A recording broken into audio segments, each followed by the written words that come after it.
بلال نماز کا وقت آ گیا، مسجد ساری بھر گئی، سب کی تمنا کہ آج بلال اذان دے، تو صحابہ نے حسن حسین کو استعمال کیا، تو دونوں کو صحابہ نے کہا حضرت آج بلال سے کہو اذان دے۔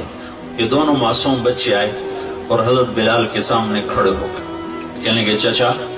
کہ جیسے ہمارے نانا کے لیے اذان آج ہمارے لیے دے۔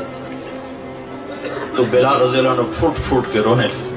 کہنے لگے میں نے قسم کھائی تھی کہ میں اذان نہیں دوں گا، لیکن میں تمہاری خاطر تو جان بھی قربان ہے، قسم تو چھوٹی سی چیز ہے، میں قسم کا کفارہ دوں گا۔ اور ایسے چڑھے چھت پر، کانوں میں انگلیاں دے کے جو ہی کہا اللہ اکبر،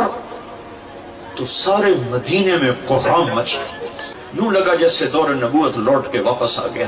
یہ شان ہے کہ محمد سے وفا تو نے تو ہم تیرے ہیں، یہ جہاں چیز ہے کیا لوح قلم